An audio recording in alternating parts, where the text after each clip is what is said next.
Lucian's True History. Translated by Francis Hicks, illustrated by William Strang, Clark and Aubrey Beardsley, with an introduction by Charles Webley. Originally published with the Greek text in 1894. Introduction.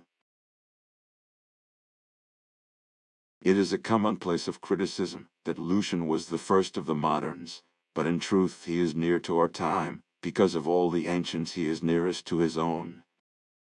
With Petronius, he shared the discovery that there is material for literature in the debased and various life of every day, that to the seeing eye the individual is more wonderful in color and complexity than the severely simple abstraction of the poets. He replaced the tradition, respected of his fathers, by an observation more vivid and less pedantic than the notebook of the naturalist. He set the world in the dry light of truth, and since the vanity of mankind is a constant factor throughout the ages, there is scarce a page of Lucian's writing that wears the faded air of antiquity. His personages are as familiar today as they were in the 2nd century, because, with his pitiless determination to unravel the tangled skein of human folly, he never blended his vision to their true qualities. And the multiplicity of his interest is as fresh as his penetration. Nothing came amiss to his eager curiosity. For the first time in the history of literature, with the doubtful exception of Cicero, we encounter a writer whose ceaseless activity includes the world.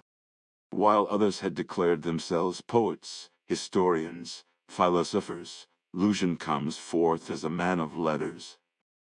Had he lived today, he would have edited a newspaper, written leading articles, and kept his name ever before the public in the magazines.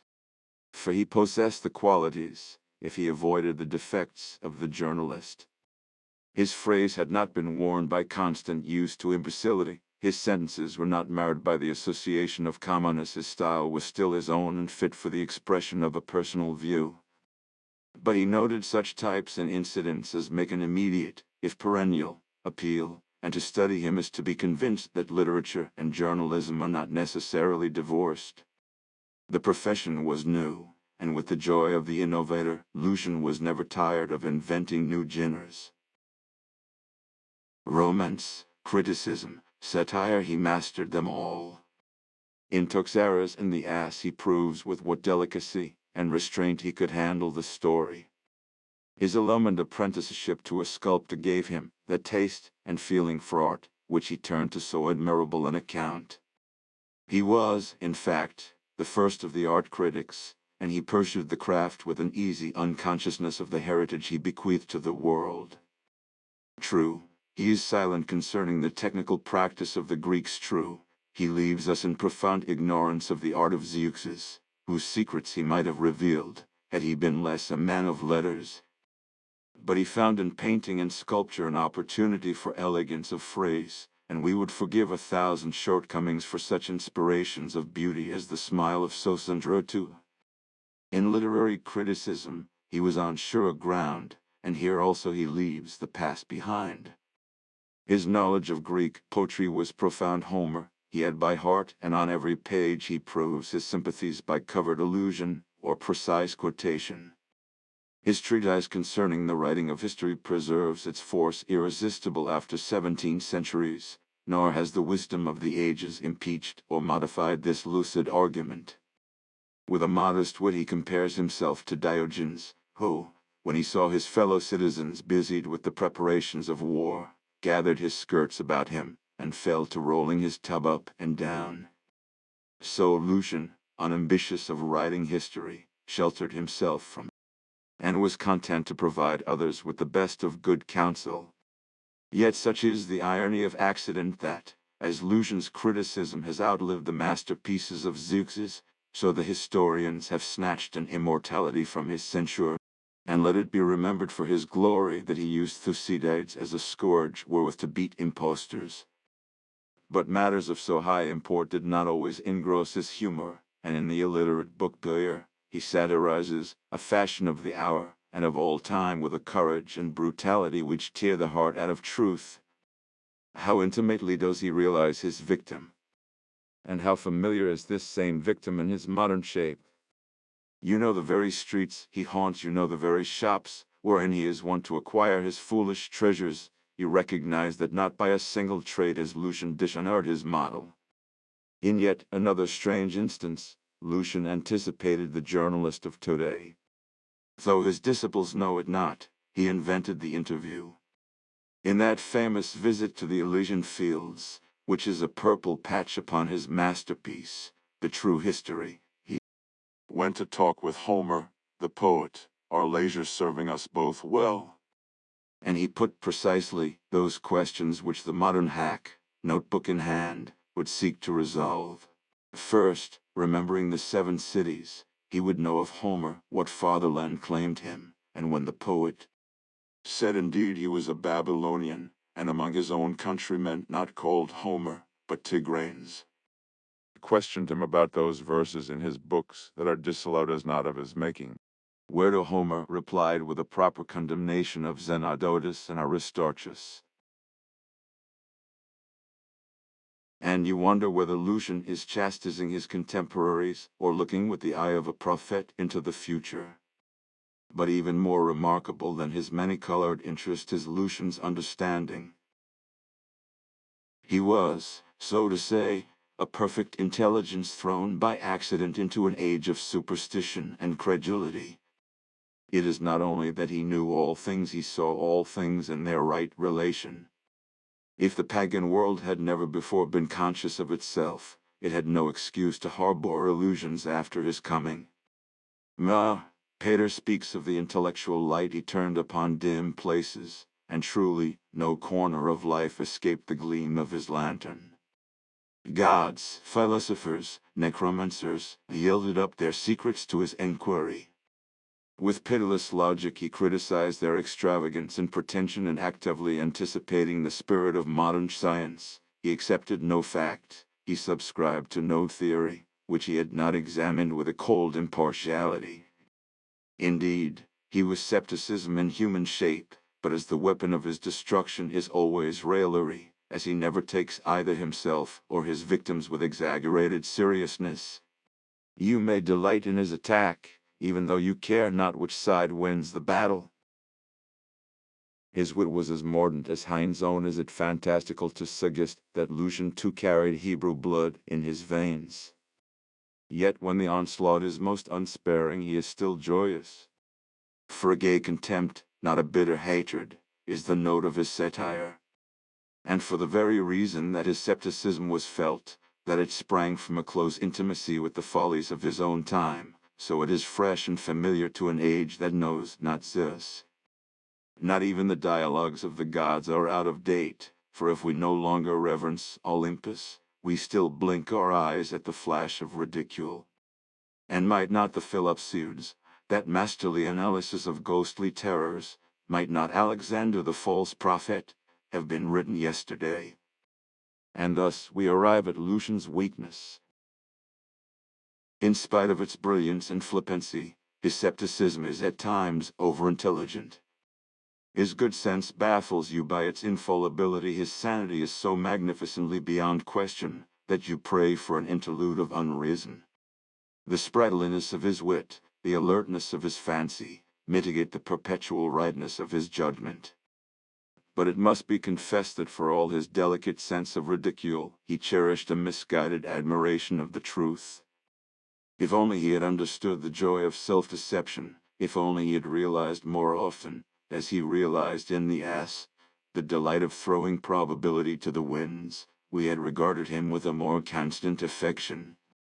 His capital defect sprang from a lack of the full-blooded humor, which should at times have led him into error.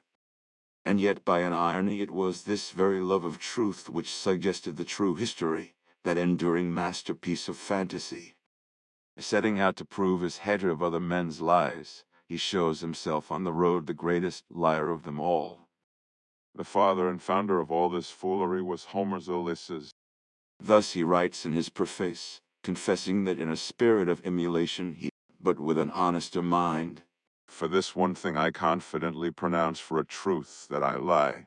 Such is the spirit of the work, nor is there the smallest doubt that Lucian, once embarked upon his voyage, slipped from his ideal, to enjoy the lying for its own sake. If the true history fails as a parody, that is because we care not a jot for Ctesias, Iambulus, and the rest, at whom the satire is leveled. Its fascination, in fact, is due to those same qualities which, in others, its author affected to despise. The facile variety of its invention can scarce be matched in literature, and the lies are told with so delightful an unconcern, that belief is never difficult. Nor does the narrative ever flag. It ends at the same high level of falsehood in which it has its beginning, and the credibility is increased by the harmonious consistency of each separate lie. At the outset the traveler discovers a river of wine, and forthwith travels upstream to find the source, and, to quote Hicks's translation, "No spring at all appeared, but mighty vine trees of infinite number, which from their roots distilled pure wine, which made the river run so abundantly." So conclusive is the explanation, that you only would have wondered had the stream been of water. And how admirable is the added touch that he who ate fish from the river was made drunk. Then by a pleasant gradation you are carried on from the Hippogippians, or the riders of vultures, every feather in whose wing is bigger and longer than the mast of a tall ship. From the fleas as big as 12 elephants, to those spiders, of mighty bigness, every one of which exceeded in size an isle of the Cyclades. These were appointed to spin a web in the air between the moon and the morning star, which was done in an instant, and made a plain champaign, upon which the foot forces were planted. Truly a very colossus of falsehood, but Lucian's ingenuity is inexhausted and inexhaustible, and the mighty whale is his masterpiece of impudence. For he Contained in greatness 1,500 furlongs.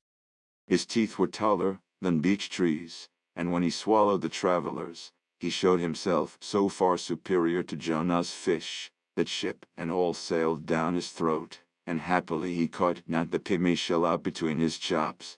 And the geographical divisions of the whale's belly, and Lucian's adventures therein, are they not set down with circumstantial verity? Then there is the episode of the frozen ship, and the sea of milk, with its well-pressed cheese for an island, which reminds one of the Elizabethan madrigal, "If there were an Hellespont of cream." Moreover, the verisimilitude is enhanced by a scrupulously simple style. No sooner is the preface concerning lying at an end than Lucian lapses into pure narrative. A wealth of minutely considered detail gives an air of reality to the most monstrous impossibility. The smallest facts are explicitly divulged. The remote accessories described with order and impressiveness, so that the wildest invention appears plausible, even inevitable. And you know that you are in company with the very genius of falsehood. Nor does this wild diversity of invention suggest romance. It is still classic in style and shape. Not a phrase nor a word is lost in expression, as always in the classics, is reduced to its lowest terms.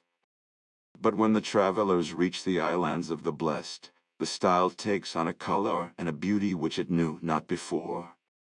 A fragrant air breathed upon them, as of roses, daffodils, gilliflowers, lilies, violets, myrtles, bays, and blossoms of vines.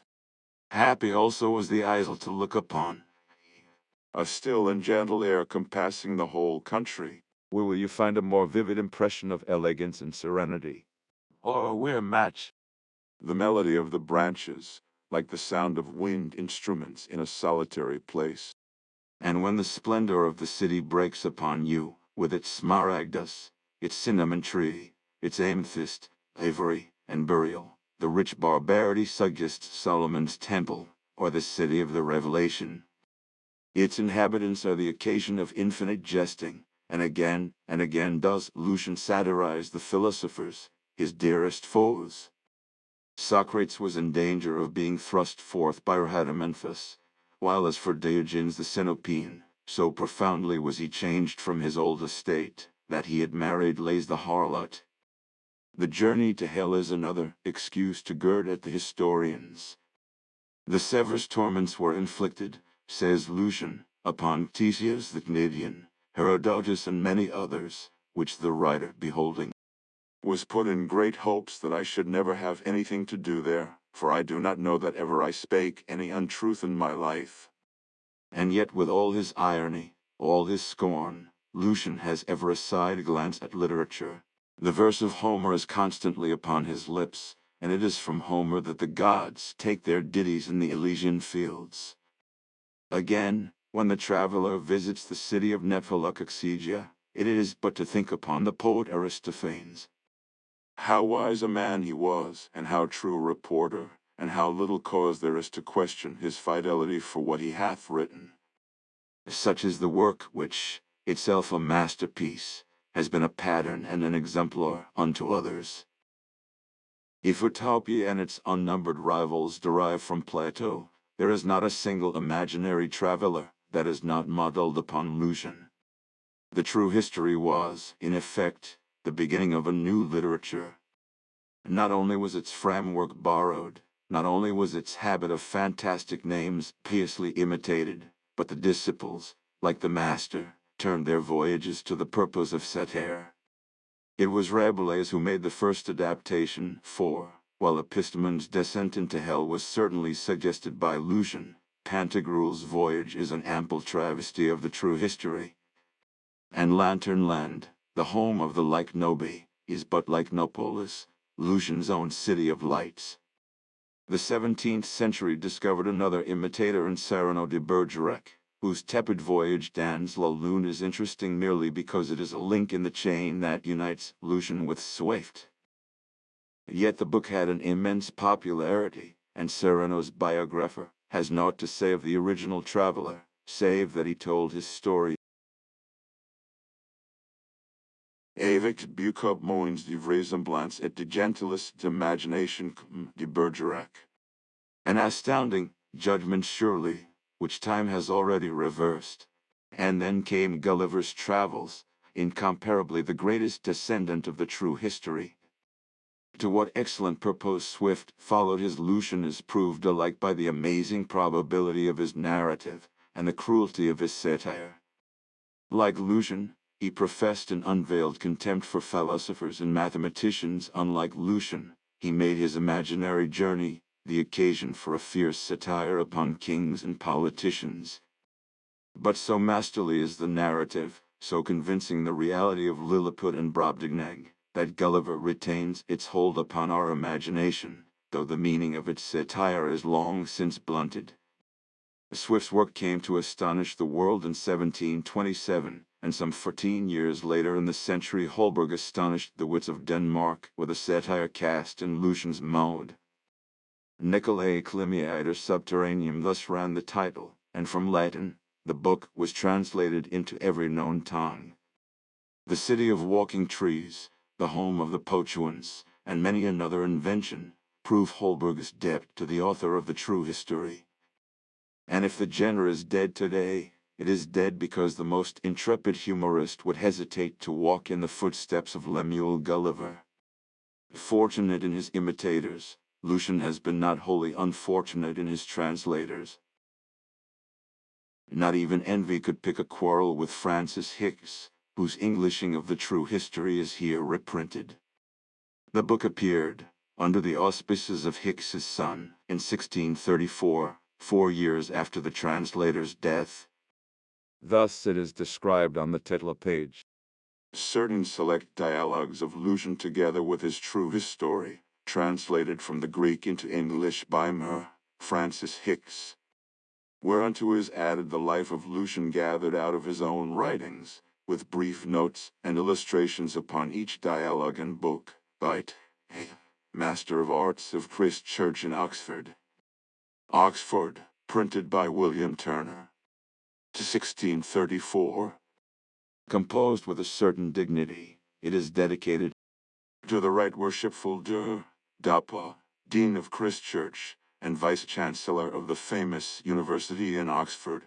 And the work reflects a wholesome glory upon the famous university, for it is the work of a scholar who knew both the languages.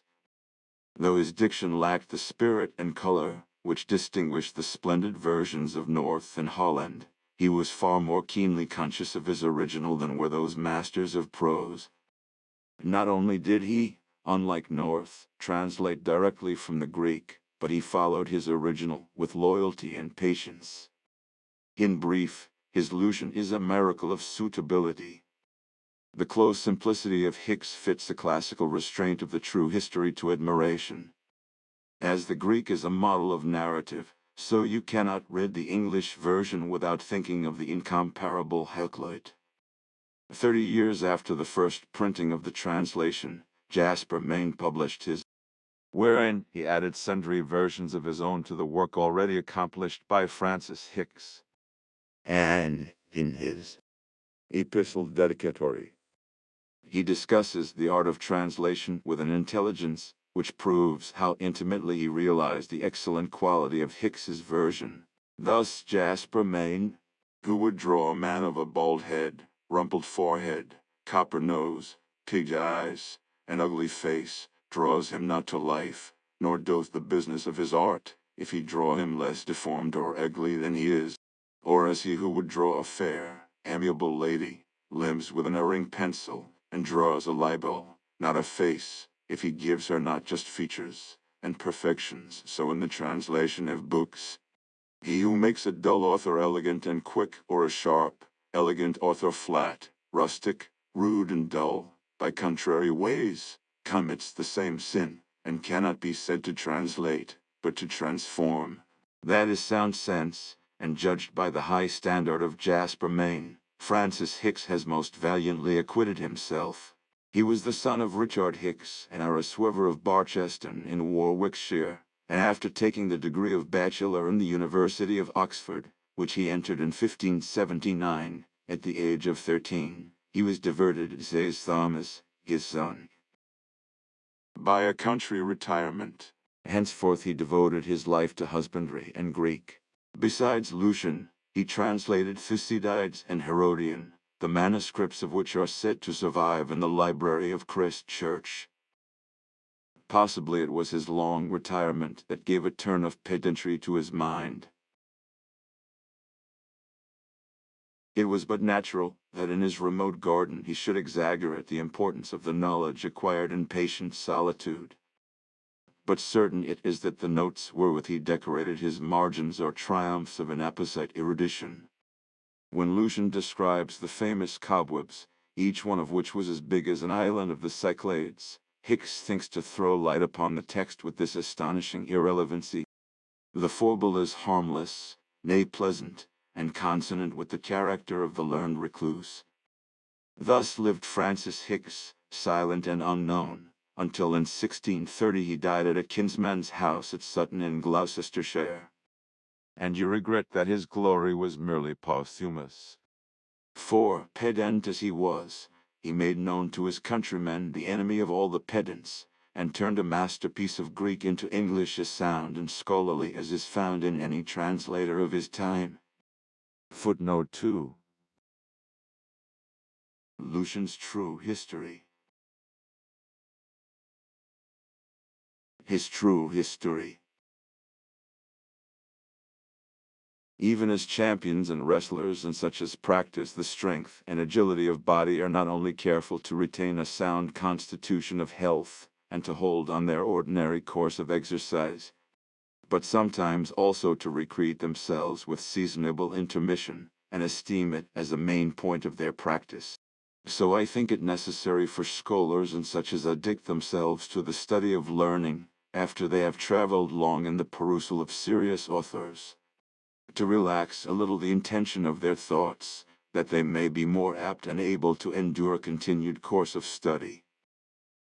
And this kind of repose will be the more conformable, and fit their purpose better, if it be employed in the reading of such works as shall not only yield a bare content by the pleasing and comely composure of them, but shall also give occasion of some learned speculation to the mind, which I suppose I have effected in these books of mine, wherein not only the novelty of the subject, nor the pleasingness of the project, may tickle the reader with delight, nor to hear so many notorious lies delivered persuasively, and in the way of truth, But because everything here by me set down doth in a comical fashion glance at some or other of the old poets, historiographers, and philosophers, which in their writings have recorded many monstrous and intolerable untruths, whose names I would have quoted down, but that I knew the reading would bewray them to you. Ctesias, the son of Ctesias, the Canadian, wrote of the region of the Indians and the state of those countries, matters which he neither saw himself, nor ever heard come from the mouth of any man. Iambulus also wrote many strange miracles of the great sea, which all men knew to be lies and fictions, yet so composed that they want not their delight.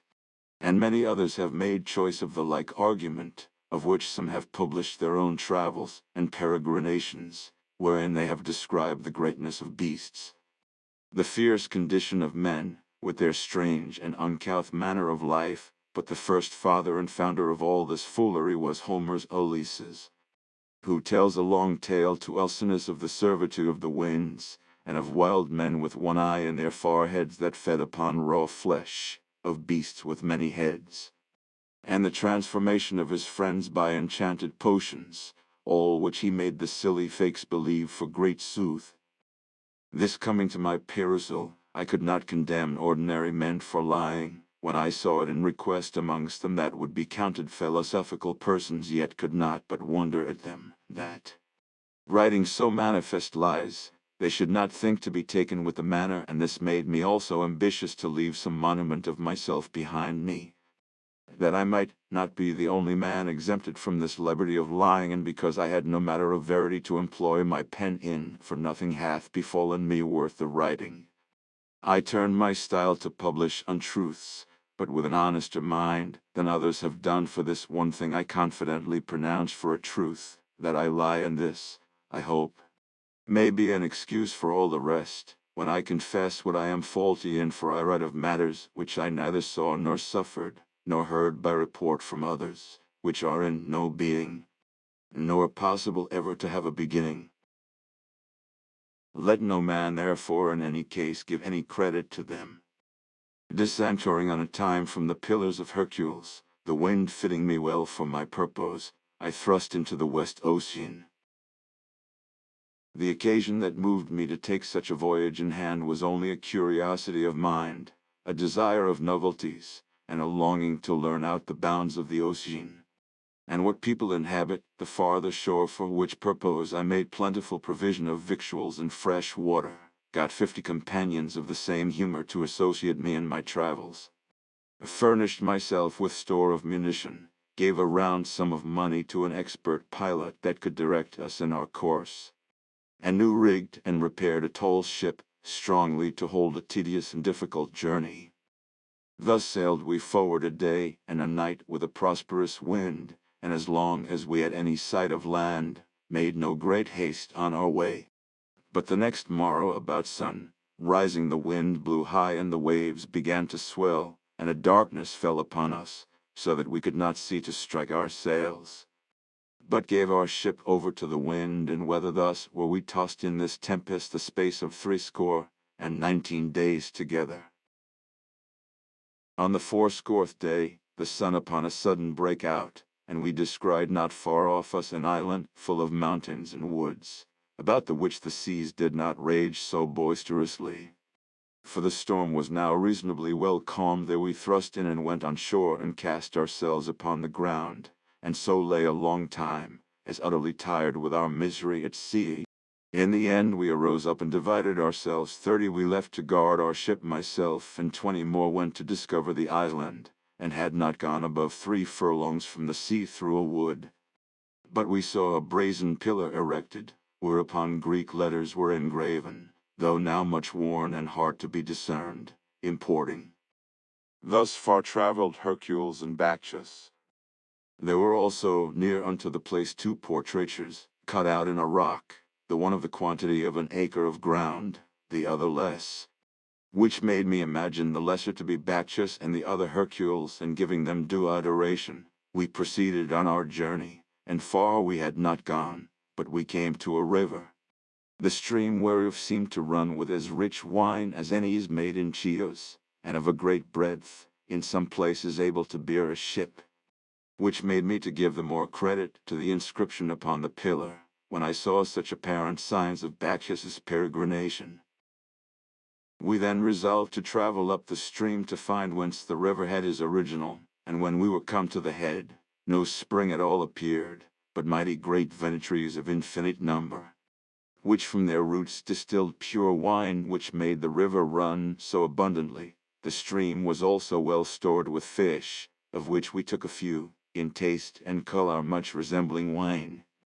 But as many as 8 of them fell drunk upon it, for when they were opened and cut up, we found them to be full of lees. Afterwards we mixed some fresh water fish with them, which allayed the strong taste of the wine.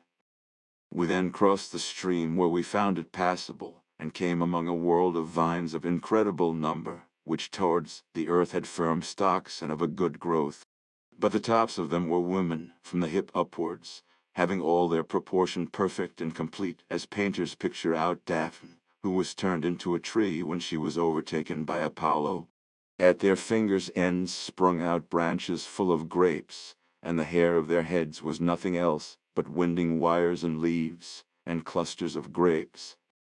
When we were come to them, they saluted us and joined hands with us, and spake unto us some in the Lydian and some in the Indian language, but most of them in Greek. They also kissed us with their mouths, but he that was so kissed fell drunk, and was not his own man a good while after. They could not abide to have any fruit pulled from them, but would roar and cry out pitifully if any man offered it. Some of them desired to have carnal mixture with us, and 2 of our company were so bold as to enter in their offer, and could never afterwards be loosed from them, but were knit fast together at their nether parts, from whence they grew together, and took root together. And their fingers began to spring out with branches and crooked wires, as if they were ready to bring out fruit, whereupon we forsook them and fled to our ships, and told the company at our coming what had betided unto us, how our fellows were entangled, and of their copulation with the vines. Then we took certain of our vessels and filled them, some with water and some with wine out of the river, and lodged for that night near the shore. On the morrow we put to sea again, the wind serving us weakly, but about noon, when we had lost sight of the island, upon a sudden a whirlwind caught us, which turned our ship round about, and lifted us up some 3,000 furlongs into the air, and suffered us not to settle again into the sea, but we hung above ground, and were carried aloft with a mighty wind which filled our sails strongly. Thus for 7 days' space and so many nights were we driven along in that manner, and on the 8th day we came in view of a great country in the air, like to a shining island, of a round proportion, gloriously glittering with light, and approaching to it, we there arrived, and took land, and surveying the country, we found it to be both inhabited and husbanded, and as long as the day lasted we could see nothing there, but when night was come many other islands appeared unto us, some greater and some less, all of the color of fire, and another kind of earth underneath, in which were cities and seas and rivers and woods and mountains, which we conjectured to be the earth by us inhabited. And going further into the land, we were met withal and taken by those kind of people which they call Hippogypians. These Hippogypians are men riding upon monstrous vultures, which they use instead of horses, for the vultures there are exceeding great, every one with 3 heads apiece. You may imagine their greatness by this, for every feather in their wings was bigger and longer than the mast of a tall ship. Their charge was to fly about the country, and all the strangers they found to bring them to the king, and their fortune was then to seize upon us, and by them we were presented to him. As soon as he saw us, he conjectured by our habit what countrymen we were, and said, Are not you strangers, Grecians? Which when we affirmed, And how could you make way, said he, through so much air as to get hither? Then we delivered the whole discourse of our fortunes to him, whereupon he began to tell us likewise of his own adventures, how that he also was a man, by name Endymion, and wrapped up long since from the earth as he was asleep, and brought hither, where he was made king of the country, and said it was that region, which to us below seemed to be the moon. But he bade us be of good cheer and fear no danger, for we should want nothing we stood in need of, and if the war he was now in hand withal against the sun succeeded fortunately, we should live with him in the highest degree of happiness. Then we asked of him what enemies he had, and the cause of the quarrel, and he answered, Phaethon, the king of the inhabitants of the sun, for that is also peopled as well as the moon, hath made war against us a long time. Upon this occasion I once assembled all the poor people and needy persons within my dominions, purposing to send a colony to inhabit the morning star, because the country was desert and had nobody dwelling in it. This Phaethon, envying, crossed me in my design, and sent his hippomyrmics to meet with us in the midway, by whom we were surprised at that time, being not prepared for an encounter, and were forced to retire. Now therefore my purpose is once again to denounce war, and publish a plantation of people there. If therefore you will participate with us in our expedition, I will furnish you every one with a prime vulture and all armor answerable for service, for tomorrow we must set forwards. With all our hearts, said I, if it please you. Then were we feasted and abode with him, and in the morning arose to set ourselves in order of battle, for our scouts had given us knowledge that the enemy was at hand. Our forces in number amounted to 100,000, besides such as bear burthens and engineers, and the foot forces and the strange aids of these, 80,000 were Hippogypians, and 20,000 that rode upon lechinopters, which is a mighty great fowl, and instead of feathers covered thick over with wort leaves. But their wing feathers were much like the leaves of lettuces. After them were placed the Centrobolians and the Scorotomychians. There came also to aid us from the bear star 30,000 Celatoxotans, and 50,000 Animodromians. These Celatoxotans ride upon great fleas, of which they have their denomination. For every flea among them is as big as a dozen elephants. The Animodromians are footmen, yet flew in the air without feathers. In this manner every man had a large mantle reaching down to his foot, which the wind blowing against, filled it like a sail, and they were carried along as if they had been boats. The most part of these in fight were targeteers. It was said also that there were expected from the stars over Cappadocia 70,010 Struthobulanians and 5,000 Hippogyranians, but I had no sight of them, for they were not yet come, and therefore I durst write nothing, though wonderful and incredible reports were given out of them. This was the number of Endymions' army. The furniture was all alike, their helmets of bean holes, which are great with them, and very strong, their breastplates all of lupins cut into scales. For they take the shells of lupins, and fastening them together, make breastplates of them, which are impenetrable and as hard as any horn. Their shields and swords like to ours in Greece. And when the time of battle was come, they were ordered in this manner. The right wing was supplied by the Hippogippians, where the king himself was in person with the choicest soldiers in the army, among whom we also were ranged. The Lachinopters made the left wing, and the aids were placed in the main battle as every man's fortune fell. The foot, which in number were about 6,000 Meraids, were disposed of in this manner. There are many spiders in those parts of mighty bigness, every one in quantity exceeding one of the islands Cyclades. These were appointed to spin a web in the air between the moon and the morning star, which was done in an instant, and made a plain champaign upon which the foot forces were planted, who had for their leader Nectarion, the son of Eudionax, and 2 other associates. But of the enemy's side the left wing consisted of the Hippomyrmics, and among them Phaethon himself. These are beasts of huge bigness and winged, carrying the resemblance of our emmets, but for their greatness, for those of the largest size were of the quantity of 2 acres, and not only the riders supplied the place of soldiers, but they also did much mischief with their horns. They were in number 50,000. In the right wing were ranged the Aeroconopes, of which there were also about 50,000, all archers riding upon great gnats. Then followed the Aerocardics, who were light-armed and footmen, but good soldiers, casting out of slings afar off huge great turnips, and whosoever was hit with them lived not long after, but died with the stink that proceeded from their wounds. It is said they used to anoint their bullets with the poison of mallows. After them were placed the Colomycetes, men-at-arms and good at hand strokes, in number about 50,000. They are called Colomycetes because their shields were made of mushrooms, and their spears of the stalks of the herb asparagus. Near unto them were placed the Cenobalanians, that were sent from the Dogster to aid him. These were men with dogs' faces, riding upon winged acorns, but the slingers that should have come out of Via Lactea. And the Nephilicentaurs came too short of these aids, for the battle was done before their arrival, so that they did them no good, and indeed the slingers came not at all. Wherefore they say Phaethon in displeasure overran their country.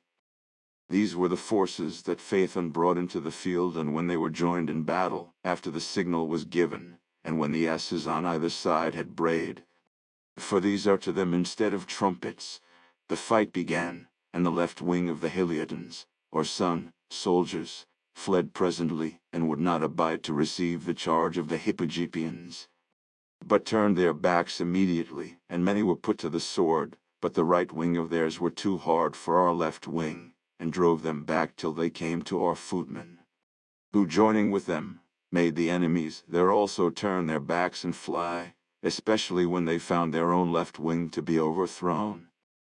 Thus were they wholly discomfited on all hands. Many were taken prisoners, and many slain. Much blood was spilt. Some fell upon the clouds, which made them look of a red color, as sometimes they appear to us about sunsetting. Some dropped down upon the earth, which made me suppose it was upon some such occasion that Homer thought Jupiter rained blood for the death of his son Sarpedon. Returning from the pursuit, we erected 2 trophies, one for the fight on foot, which we placed upon the spider's web, the other for the fight in the air, which we set up upon the clouds. As soon as this was done, news came to us by our scouts that the Nephilicentaurs were coming on, which indeed should have come to Phaethon before the fight. And when they drew so near unto us that we could take full view of them, it was a strange sight to behold such monsters, composed of flying horses and men. That part which resembled mankind, which was from the waist upwards, did equal in greatness the Rhodian colossus, and that which was like a horse was as big as a great ship of burden, and of such multitude that I was fearful to set down their number, lest it might be taken for a lie. And for their leader they had the Sagittarius out of the zodiac. When they heard that their friends were foiled, they sent a messenger to Phaethon to renew the fight, whereupon they set themselves in array, and fell upon the Selenitans, or the moon soldiers, that were troubled and disordered in following the chase, and scattered in gathering the spoils, and put them all to flight, and pursued the king into his city, and killed the greatest part of his birds, overturned the trophies he had set up, and overcame the whole country that was spun by the spiders. Myself and 2 of my companions were taken alive. When Phaethon himself was come, they set up other trophies in token of victory, and on the morrow we were carried prisoners into the sun, our arms bound behind us with a piece of the cobweb. Yet would they by no means lay any siege to the city, but returned and built up a wall in the midst of the air to keep the light of the sun from falling upon the moon, and they made it a double wall, wholly compact of clouds, so that a manifest eclipse of the moon ensued, and all things detained in perpetual night. Wherewith Endymion was so much oppressed that he sent ambassadors to entreat the demolishing of the building, and beseech him that he would not damn them to live in darkness, promising to pay him tribute, to be his friend and associate, and never after to stir against him. Phaethon's council twice assembled to consider upon this offer, and in their first meeting would remit nothing of their conceived displeasure, but on the morrow they altered their minds to these terms: The Heliodans and their colleagues have made a peace with the Selenitans and their associates upon these conditions, that the Heliodans shall cast down the wall, and deliver the prisoners that they have taken upon a ratable ransom, and that the Selenitans should leave the other stars at liberty, and raise no war against the Heliodans, but aid and assist one another, if either of them should be invaded, that the king of the Selenitans should yearly pay to the king of the Heliodans in way of tribute 10,000 vessels of dew, and deliver 10,000 of their people to be pledges for their fidelity, that the colony to be sent to the morning star should be jointly supplied by them both, and liberty given to any else that were to be sharers in it, that these articles of peace should be engraven in a pillar of amber, to be erected in the midst of the air upon the confines of their country for the performance whereof were sworn of the Heliadans, Pyronides and Therites and Phlogius, and of the Selenitans, Nectar and Menius and Polylamps. Thus was the peace concluded, the wall immediately demolished, and we that were prisoners delivered. Being returned into the moon, they came forth to meet us, Endymion himself and all his friends, who embraced us with tears, and desired us to make our abode with him, and to be partners in the Calliony, promising to give me his own son in marriage, for there are no women amongst them, which I by no means would yield unto, but desired of all loves to be dismissed again into the sea. And he, finding it impossible to persuade us to his purpose, after 7 days' feasting, gave us leave to depart. Now, what strange novelties worthy of note I observed during the time of my abode there, I will relate unto you. The first is, that they are not begotten of woman, but of mankind, for they have no other marriage, but of males. The name of woman is utterly unknown among them. Until they accomplish the age of 25 years, they are given in marriage to others. From that time forwards they take others in marriage to themselves. For as soon as the infant is conceived, the leg begins to swell, and afterwards, when the time of birth is come, they give it a lance and take it out dead. Then they lay it abroad with open mouth towards the wind, and so it takes life, and I think thereof the Grecians call it the belly of the leg, because therein they bear their children instead of a belly. I will tell you now of a thing more strange than this. There are a kind of men among them called Dendritans, which are begotten in this manner: they cut out the right stone out of a man's cod, and set it in their ground, from which springeth up a great tree of flesh, with branches and leaves, bearing a kind of fruit much like to an acorn, but of a cubit in length, which they gather when they are ripe, and cut men out of them. Their privy members are to be set on and taken off as they have occasion. Rich men have them made of ivory, poor men of wood, wherewith they perform the act of generation and accompany their spouses. When a man is come to his full age, he dieth not, but is dissolved like smoke, and is turned into air. One kind of food is common to them all, for they kindle a fire and broil frogs upon the coals, which are with them in infinite numbers flying in the air, and whilst they are broiling, they sit round about them as it were about a table, and lap up the smoke that riseth from them, and feast themselves therewith, and this is all their feeding. For their drink they have air beaten in a mortar, which yieldeth a kind of moisture much like unto dew. They have no avoidance of excrements, either of urine or dung, neither have they any issue for that purpose like unto us. Their boys admit copulation, not like unto ours, but in their hams, a little above the calf of the leg, for there they are open. They hold it a great ornament to be bowled, for hairy persons are abhorred with them.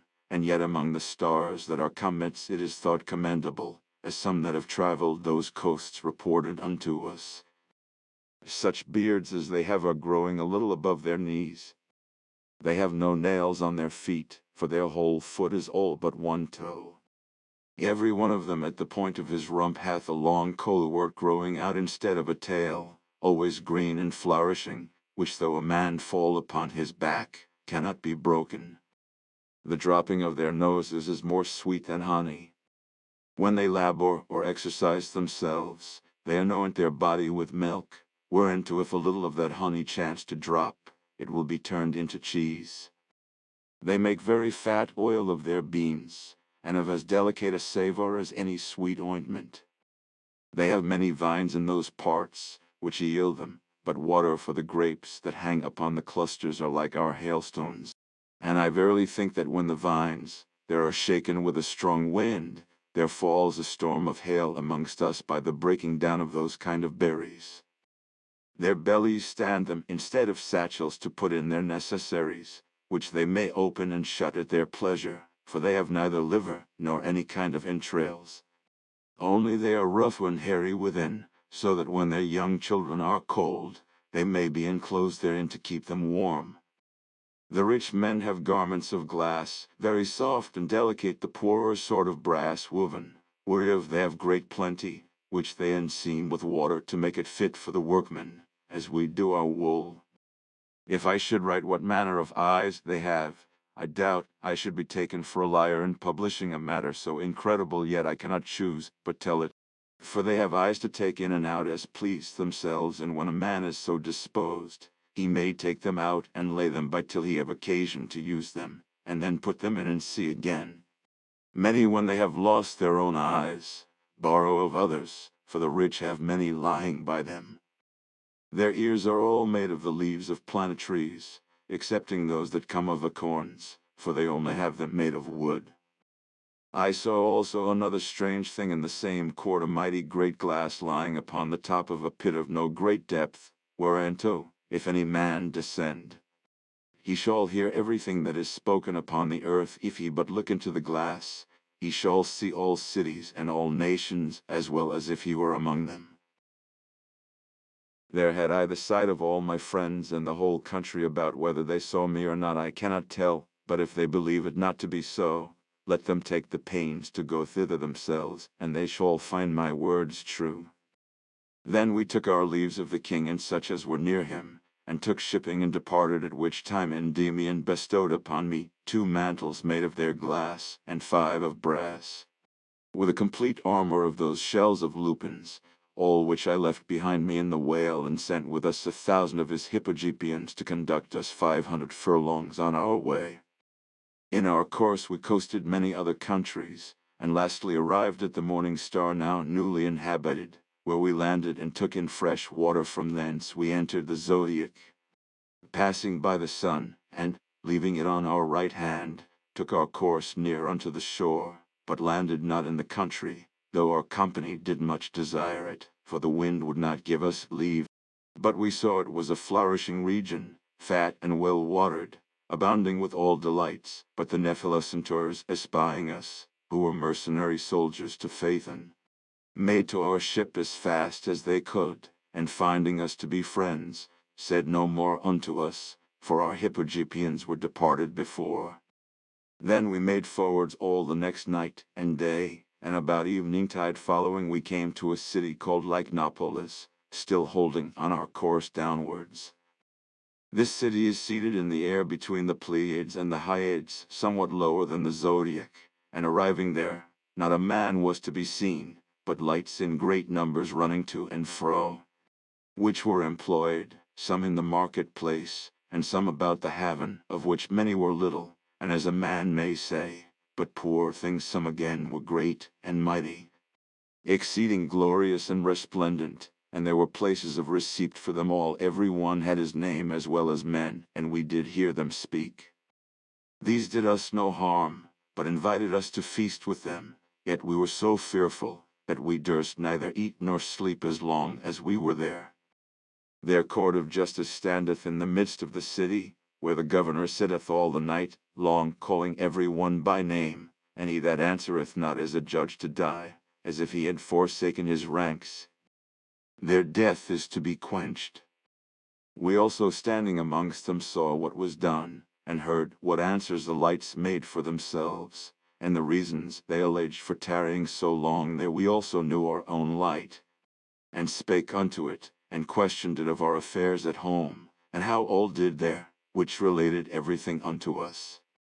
That night we made our abode there, and on the next morrow returned to our ship, and sailing near unto the clouds had a sight of the city Nephelococcedia, which we beheld with great wonder, but entered not into it, for the wind was against us.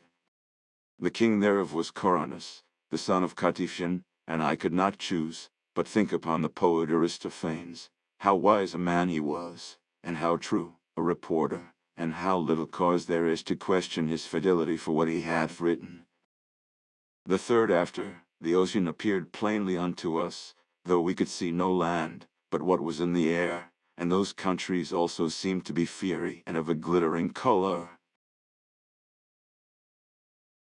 The fourth day about noon, the wind gently forbearing, settled us fair and leisurely into the sea, and as soon as we found ourselves upon water, we were surprised with incredible gladness. And our joy was unexpressible. We feasted and made merry with such provision as we had. We cast ourselves into the sea, and swam up and down for our disport, for it was a calm. But oftentimes it falleth out that the change to the better is the beginning of greater evils. For when we had made only 2 days' sail in the water, as soon as the 3rd day appeared, about sunrising, upon a sudden we saw many monstrous fishes and whales, but one above the rest, containing in greatness 15 furlongs, which came gaping upon us and troubled the sea round about him, so that he was compassed on every side with froth and foam, showing his teeth afar off, which were longer than any beech trees are with us, all as sharp as needles, and as white as every. Then we took, as we thought, our last leaves one of another, and embracing together, expected our ending day. The monster was presently with us, and swallowed us up, ship and all, but by chance he caught us not between his chops, for the ship slipped through the void passages down into his entrails. When we were thus got within him, we continued a good while in darkness, and could see nothing till he began to gape, and then we perceived it to be a monstrous whale of a huge breadth and height, big enough to contain a city that would hold 10,000 men, and within we found small fishes and many other creatures chopped in pieces, and the masts of ships and anchors and bones of men and luggage. In the midst of him was earth and hills, which were raised, as I conjectured, by the settling of the mud, which came down his throat, for woods grew upon them, and trees of all sorts and all manner of herbs, and it looked as if it had been husbanded. The compass of the land was 240 furlongs. There were also to be seen all kind of sea fowl, as gulls, halcyons, and others that had made their nests upon the trees. Then we fell to weeping abundantly, but at the last I roused up my company, and propped up our ship, and struck fire. Then we made ready supper of such as we had, for abundance of all sort of fish lay ready by us, and we had yet water enough left, which we brought out of the morning star. The next morrow we rose to watch when the whale should gape, and then looking out, we could sometimes see mountains, sometimes only the skies, and many times islands. For we found that the fish carried himself with great swiftness to every part of the sea. When we grew weary of this, I took 7 of my company, and went into the wood to see what I could find there, and we had not gone above 5 furlongs, but we light upon a temple erected to Neptune, as by the title appeared, and not far off we espied many sepulchres and pillars placed upon them, with a fountain of clear water close unto it. We also heard the barking of a dog, and saw smoke rise afar off, so that we judged there was some dwelling thereabout. Wherefore, making the more haste, we lighted upon an old man and a youth, who were very busy in making a garden and in conveying water by a channel from the fountain into it. Whereupon, we were surprised both with joy and fear, and they also were brought into the same taking, and for a long time remained mute. But after some pause, the old man said, "What are ye, you strangers? Any of the sea spirits, or miserable men like unto us? For we that are men by nature, born and bred in the earth, are now sea dwellers, and swim up and down within the continent of this whale, and know not certainly what to think of ourselves. We are like to men that be dead, and yet believe ourselves to be alive." Whereunto I answered, "For our parts, Father, we are men also, newly come hither, and swallowed up ship and all but yesterday, and now come purposely within this wood which is so large and thick. Some good angel, I think, did guide us hither to have the sight of you, and to make us know that we are not the only men confined within this monster. Tell us therefore your fortunes, we beseech you, what you are, and how you came into this place."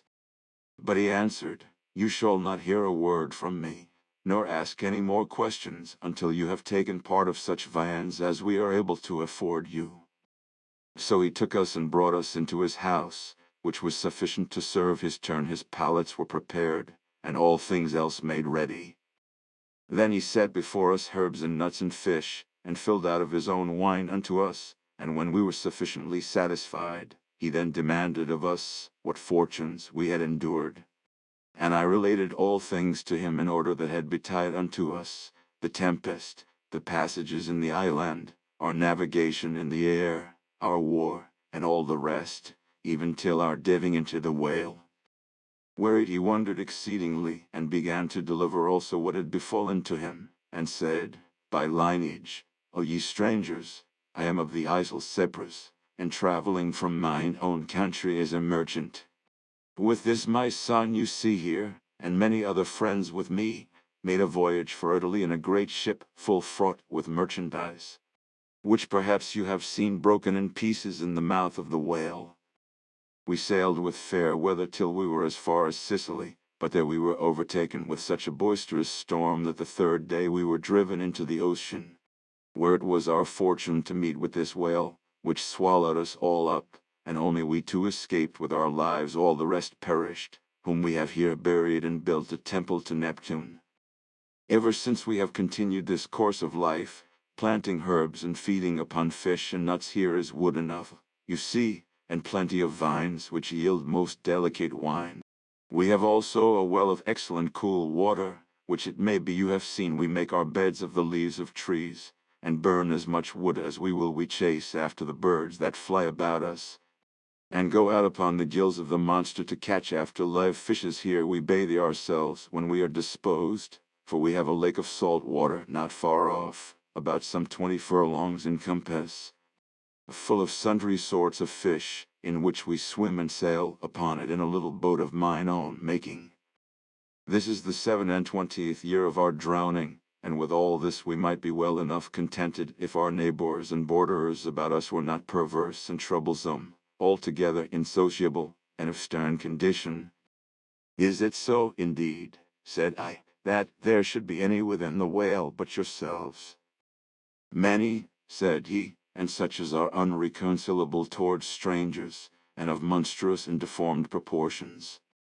The western countries and the tail part of the wood are inhabited by the Territorians that look like eels, with faces like a lobster. These are warlike, fierce, and feed upon raw flesh. They that dwell towards the right side are called Tritonamendatans, which have their upper parts like unto men, their lower parts like cats, and are less offensive than the rest. On the left side inhabit the Carcinocherians and the Thinocephalians, which are in league one with another. The middle region is possessed by the Pegaridians and the Psetapodians, a warlike nation and swift of foot eastwards towards the mouth is for the most part desert, as overwashed by the sea. Yet am I fain to take that for my dwelling, paying yearly to the Psetapodians in way of tribute 500 oysters. Of so many nations doth this country consist. We must therefore devise among ourselves either how to be able to fight with them, or how to live among them. What number may they all amount unto? Said I. More than 1,000, said he. And what armor have they? None at all, said he, but the bones of fishes.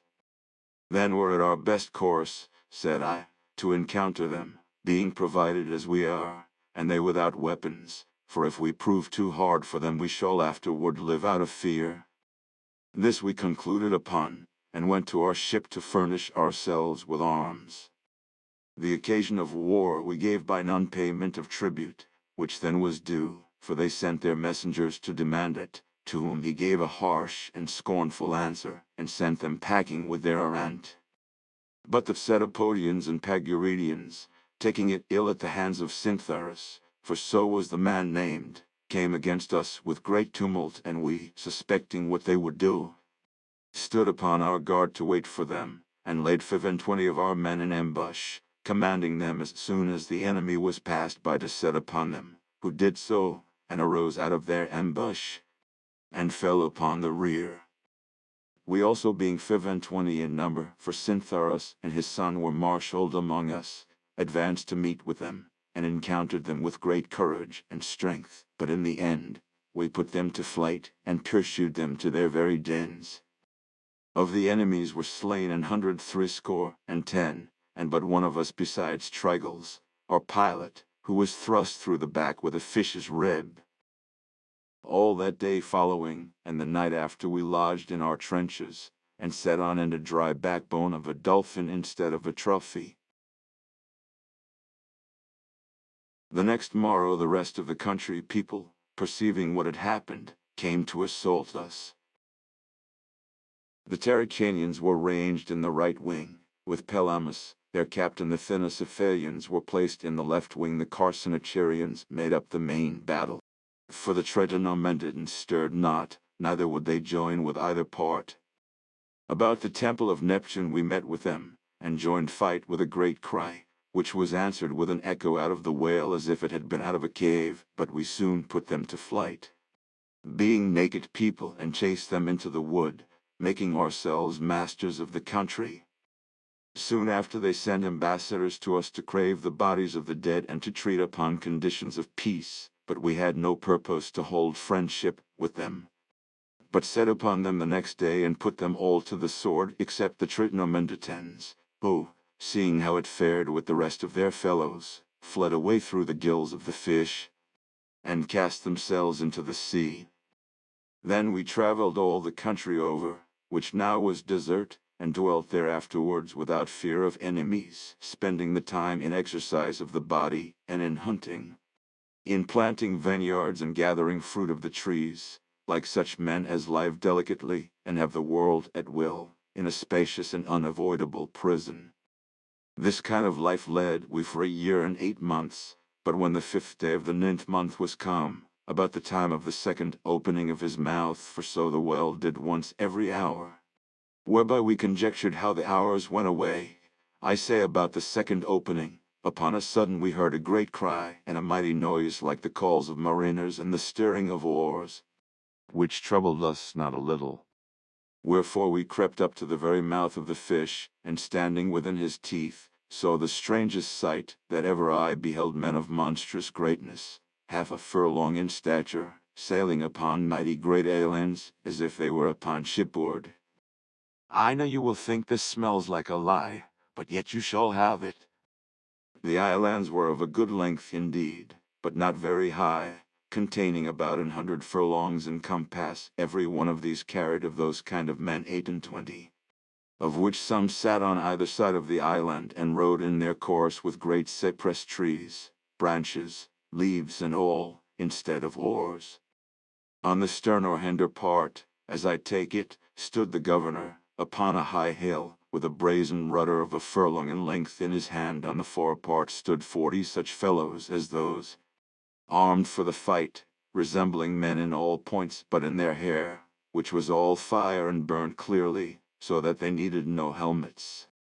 Instead of sails, the wood growing in the island did serve their turns, for the wind blowing against it drave forward the island like a ship, and carried it which way the governor would have it.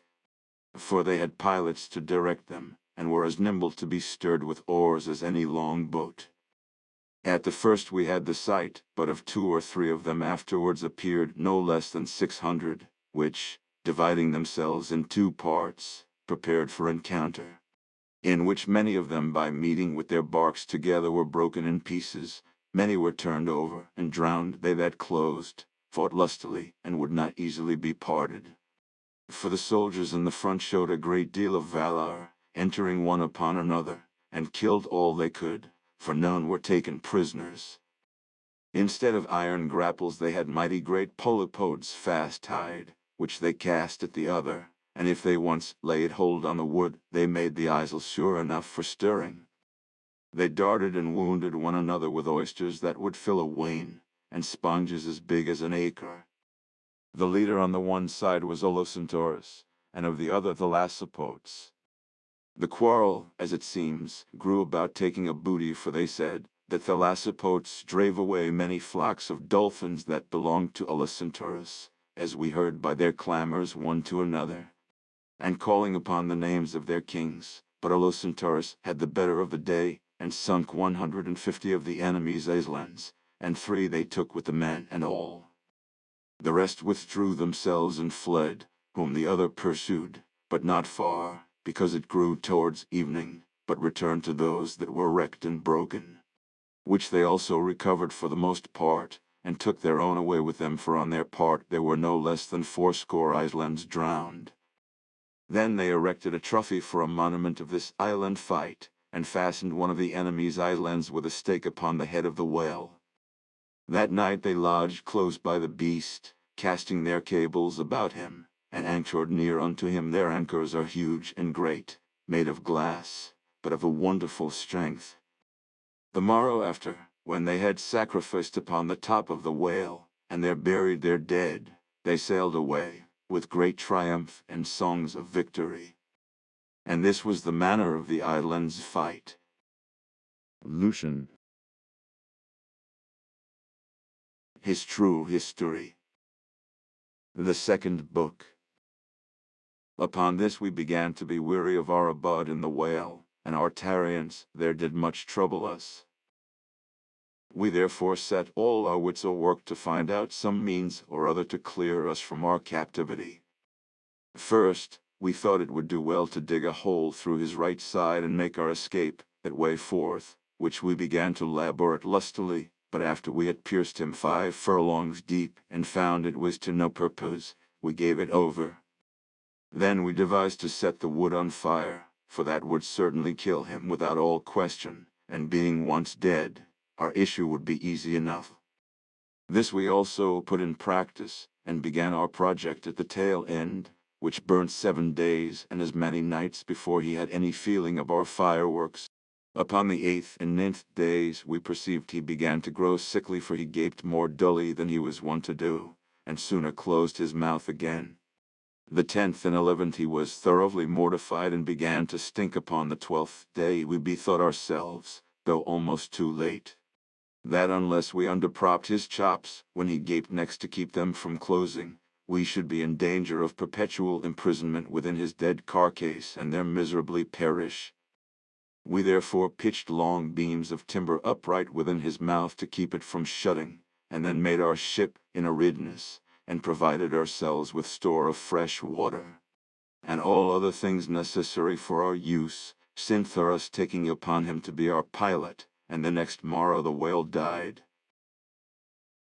Then we hauled our ship through the void passages, and fastening cables about his teeth, by little and little settled it into the sea, and mounting the back of the whale, sacrificed to Neptune. And for 3 days together took up our lodging hard by the trophy, for we were becalmed.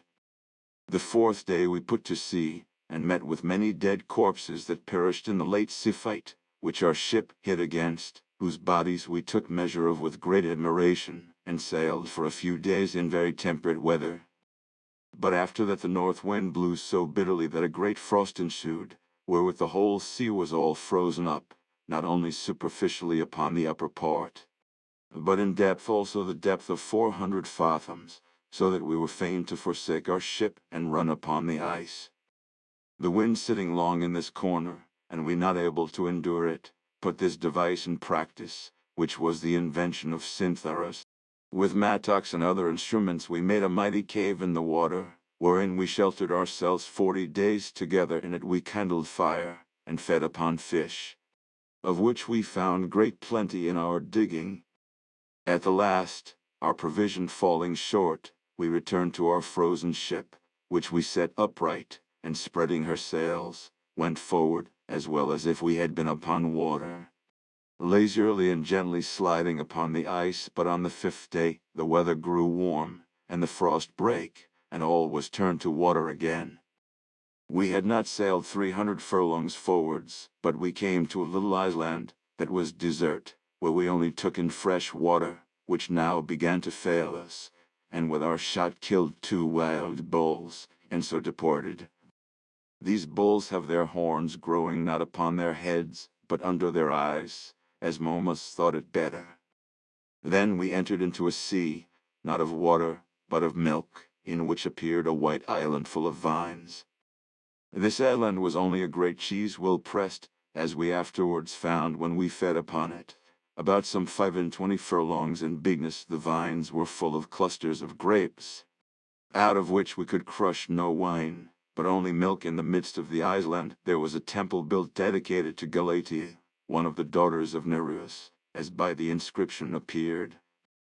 As long as we remained there, the soil yielded us food and victuals, and our drink was the milk that came out of the grapes in these, as they said, reigneth Tyro, the daughter of Salmoneus, who, after her departure, received this guerdon at the hands of Neptune.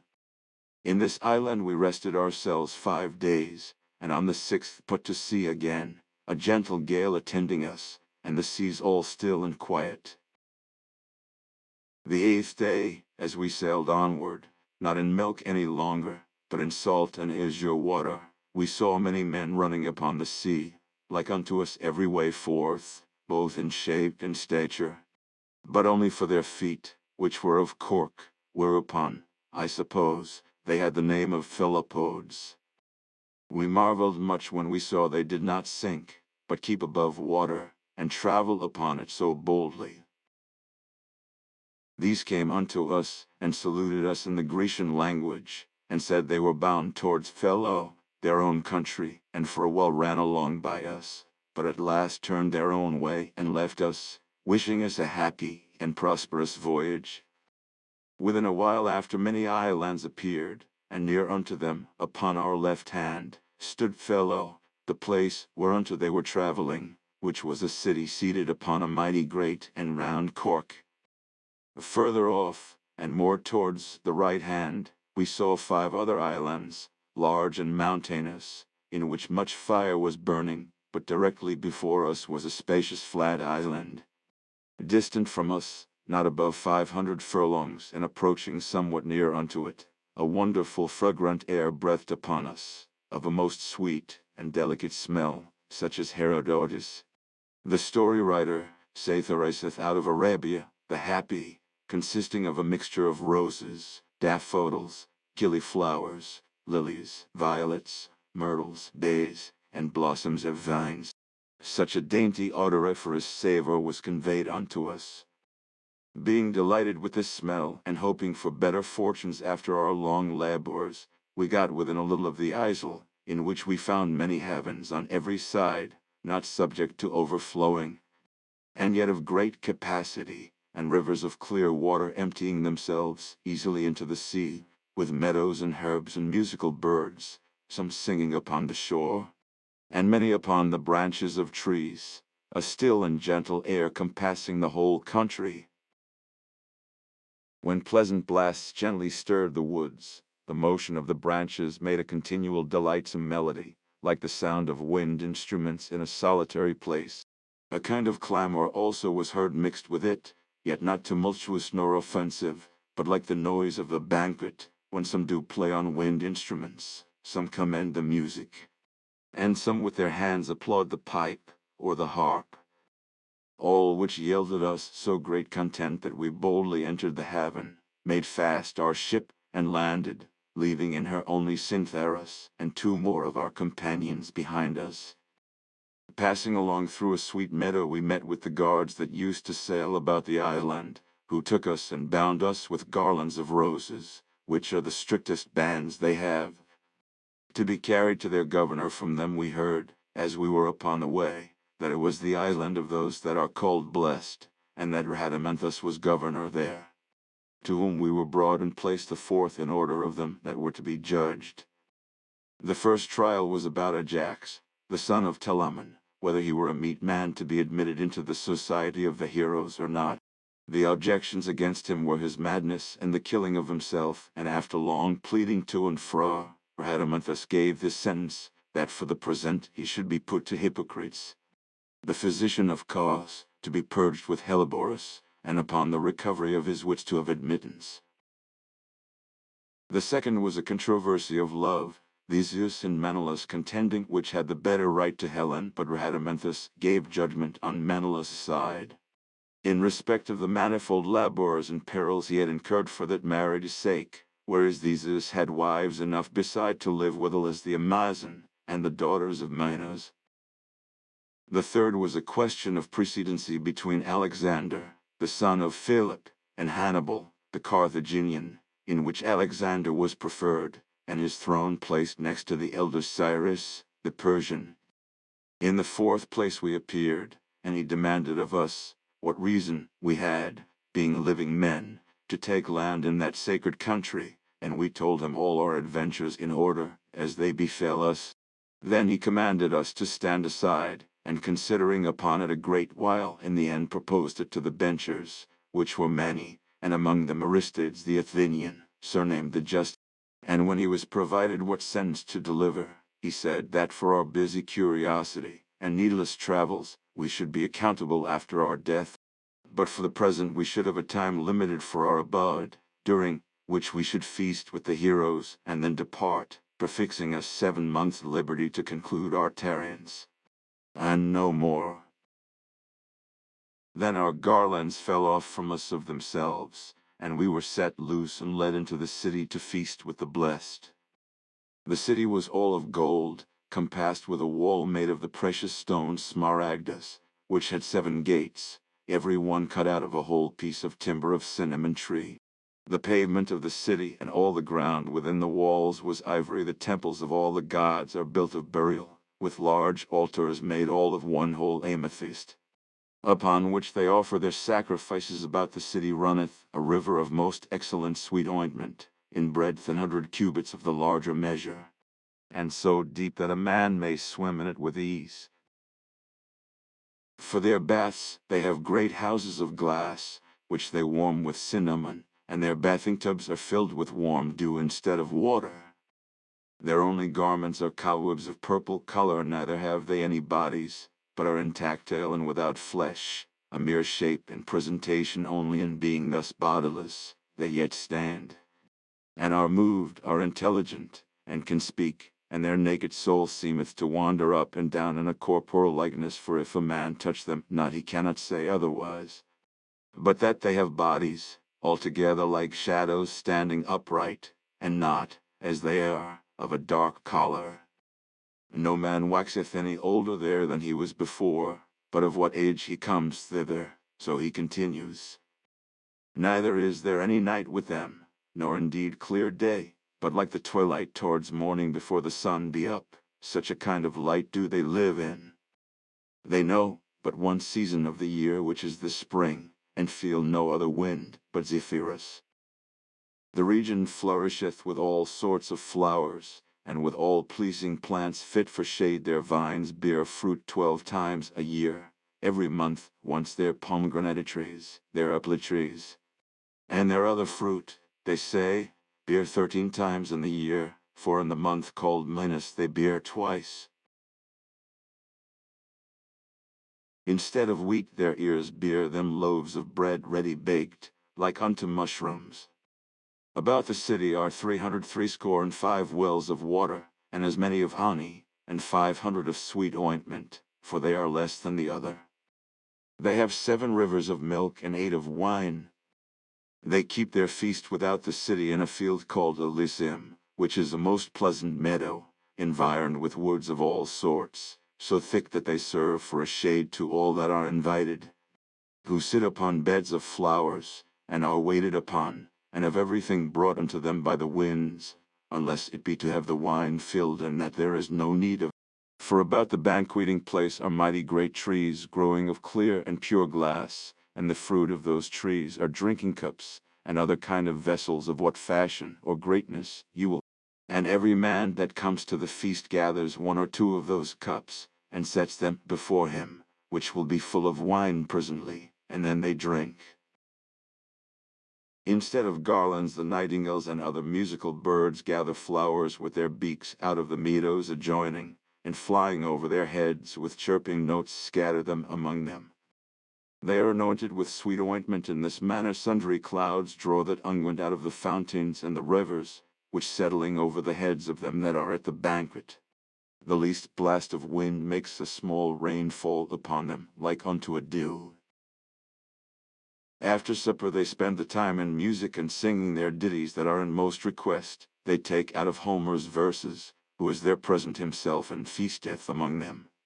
Sitting next above Ulysses, their chorus consist of boys and virgins, which were directed and assisted by Eunomus the Locrian, and Arion the Lesbian, and Anacreon, and Stesichorus, who hath had a place there ever since his reconcilement with Helena. As soon as these have done, there enter a second choir of swans, swallows, and nightingales, and when they have ended, The whole woods ring like wind instruments by the stirring of the air. But that which maketh most for their mirth are two wells adjoining to the banqueting place, the one of laughter, the other of pleasure. Of these every man drinks to begin the feast withal, which makes them spend the whole time in mirth and laughter.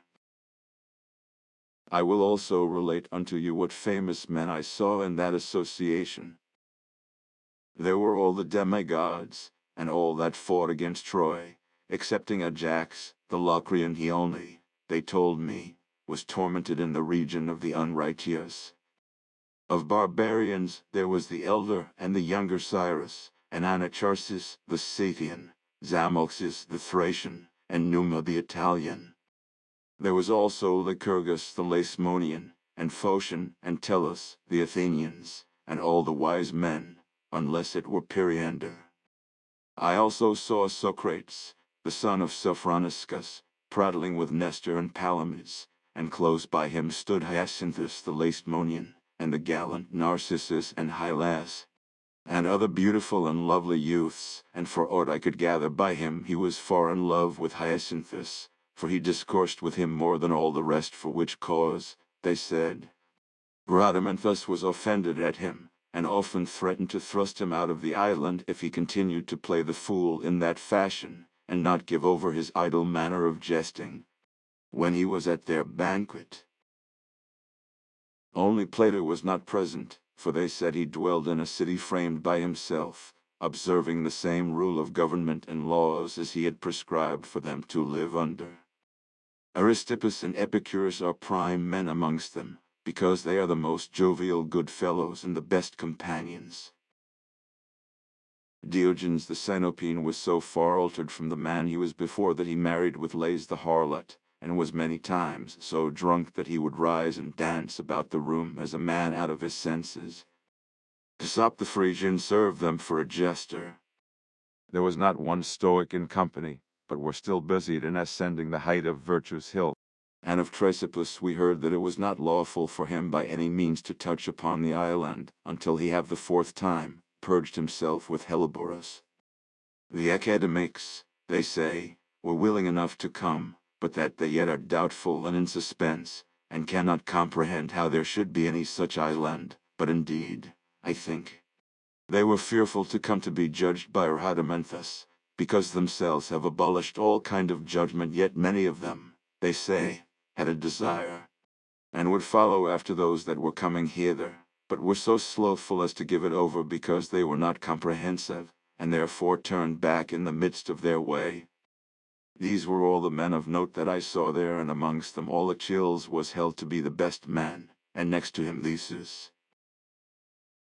For their manner of venery and copulation thus it is they couple openly in the eyes of all men, both with females and male kind, and no man holds it for any dishonesty. Only Socrates would swear deeply that he accompanied young men in a cleanly fashion, and therefore every man condemned him for a perjured fellow, and Hyacinthus and Narcissus both confessed otherwise for all his denial. The women there are all in common, and no man takes exception at it, in which respect they are absolutely the best Platonists in the world, and so do the boys yield themselves to any man's pleasure without contradiction. After I had spent 2 or 3 days in this manner, I went to talk with Homer, the poet, our leisure serving us both well, and to know of him what countryman he was. A question with us hard to be resolved, and he said he could not certainly tell himself, because some said he was of Chios, some of Smyrna, and many to be of Colophon. But he said indeed he was a Babylonian, and among his own countrymen not called Homer, but Tigranes, and afterwards living as an hostage among the Grecians, he had therefore that name put upon him.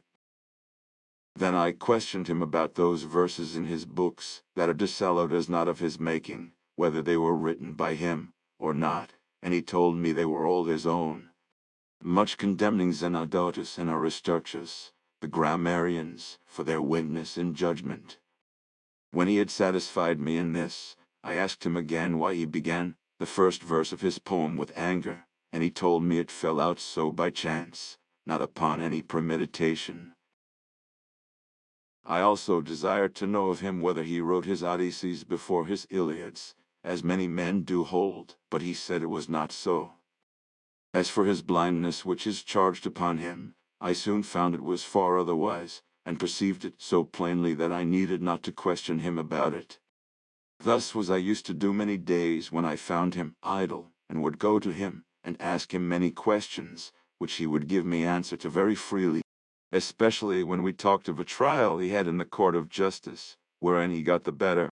For their sites had preferred a bill of complaint against him for abusing him and scoffing at him in his poem, in which action Homer was acquitted, having Ulysses for his advocate. About the same time came to us Pythagoras the Samian, who had changed his shape now 7 times, and lived in as many lives, and accomplished the periods of his soul. The right half of his body was wholly of gold, and they all agreed that he should have place amongst them, but were doubtful what to call him, Pythagoras or Euphorbus. Empedocles also came to the place, scorched quite over, as if his body had been broiled upon the embers, but could not be admitted for all his great entreaty. The time passing thus along, the day of prizes for masteries of activity now approached, which they call Thanatusia. The setters of them forth were Achilles the 5th time, and Theseus the 7th time. To relate the whole circumstance would require a long discourse, but the principal points I will deliver. At wrestling, Charos, one of the lineage of Hercules, had the best, and won the garland from Moleses.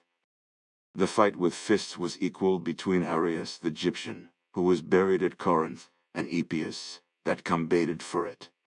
There was no prize appointed for the Pancratian fight, neither do I remember who got the best in running, but for poetry, though Homer without question were too good for them all, yet the best was given to Hesiodus. The prizes were all alike, garlands plotted of peacocks' feathers. As soon as the games were ended, news came to us that the damned crew in the habitation of the wicked had broken their bounds, escaped the gaolers, and were coming to assail the island. Led by Phalaris the Agrigentine, Bizarus the Egyptian, Diomedes the Thracian, Siren, Pitucamptus, and others, which Rhadamanthus hearing, he ranged the heroes in battle array upon the seashore. Under the leading of Theseus and Achilles and Ajax Telamonius, who had now recovered his senses, where they joined fight, but the heroes had the day, Achilles carrying himself very nobly. Socrates also, who was placed in the right wing, was noted for a brave soldier, much better than he was in his lifetime, in the battle at Delium, for when the enemy charged him, he neither fled nor changed countenance, wherefore afterwards, in reward of his valor, he had a prize set out for him on purpose, which was a beautiful and spacious garden, planted in the suburbs of the city, whereunto he invited many, and disputed with them there, giving it the name of Necrocademia. Then we took the vanquished prisoners, and bound them, and sent them back to be punished with greater torments. This fight was also penned by Homer, who, at my departure, gave me the book to show my friends, which I afterwards lost, and many things else beside, but the first verse of the poem I remember was this: "Tell me now, Muse, how the dead heroes fought. When they overcome in fight, they have a custom to make a feast with sodden beans, wherewith they banquet together for joy of their victory. Only Pythagoras had no part with them, but sat aloof off, and lost his dinner because he could not away with beans." 6 months were now passed over, and the 7th halfway onwards, when a new business was begot amongst us. For Cinyras, the son of Cyntharus, a proper tall young man, had long been in love with Helena, and it might plainly be perceived that she as fondly doted upon him. For they would still be winking and drinking one to another whilst they were a-feasting, and rise alone together, and wander up and down in the wood. This humour increasing, and knowing not what course to take, Cinyras' device was to steal away Helena, whom he found as pliable to run away with him, to some of the islands adjoining, either to Phelo or Terosa, having before combined with 3 of the boldest fellows in my company to join with them in their conspiracy, but never acquainted his father with it. knowing that he would surely punish him for it. Being resolved upon this, they watched their time to put it in practice, for when night was come, and I absent, for I was fallen asleep at the feast, they gave a slip to all the rest, and went away with Helen and his shipboard as fast as they could. Menelaus, waking about midnight, and finding his bed empty, and his wife gone, made an outcry, and calling up his brother, went to the court of Rhadamanthus. As soon as the day appeared, the scouts told them they had descried a ship, which by that time was got far off into the sea. Then Rhadamanthus set out a vessel made of one whole piece of timber of asphodel wood, manned with 50 of the heroes to pursue after them, which was so willing on their way, that by noon they had overtaken them, newly entered into the milky ocean, not far from Terasa, so near were they got to make an escape. Then took we their ship, and hauled it after us with a chain of roses, and brought it back again. Rhadamanthus first examined Cinyras and his companions whether they had any other partners in this plot, and they confessing none, were adjudged to be tied fast by the privy members and sent into the place of the wicked, there to be tormented, after they had been scourged with rods made of mallows. Helena, all blubbered with tears, was so ashamed of herself that she would not show her face. They also decreed to send us packing out of the country, our prefixed time being come, and that we should stay there no longer than the next morrow. Wherewith I was much aggrieved, and wept bitterly to leave so good a place and turn wanderer again, I knew not whither. But they comforted me much in telling me that before many years were past I should be with them again, and showed me a chair and a bed prepared for me against the time to come near unto persons of the best quality.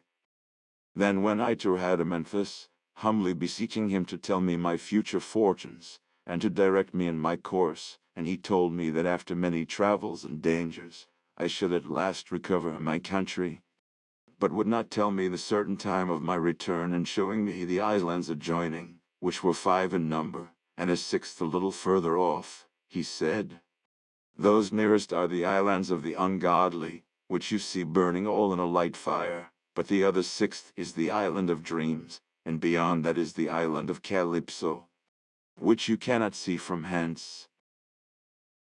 When you are past these, you shall come into the great continent, over against your own country, where you shall suffer many afflictions, and pass through many nations, and meet with men of inhuman conditions, and at length attain to the other continent." When he had told me this, he plucked a root of mallows out of the ground, and reached it to me, commanding me in my greatest perils to make my prayers to that, advising me further neither to rake in the fire with my knife, nor to feed upon lupins, nor to come near a boy, when he is past 18 years of age. If I were mindful of this, the hopes would be great that I should come to the island again. Then we prepared for our passage, and feasted with them at the usual hour, and next morrow I went to Homer, entreating him to do so much as make an epigram of 2 verses for me, which he did, and I erected a pillar of beryl stone near unto the haven, and engraved them upon it. The epigram was this: Lucian, the god's beloved, did once attain to see all this, and then go home again. After that day's tarrying, we put to sea, brought onward on our way by the heroes, where Ulysses, closely coming to me that Penelope might not see him, conveyed a letter into my hand to deliver to Calypso in the isle of Ogygia.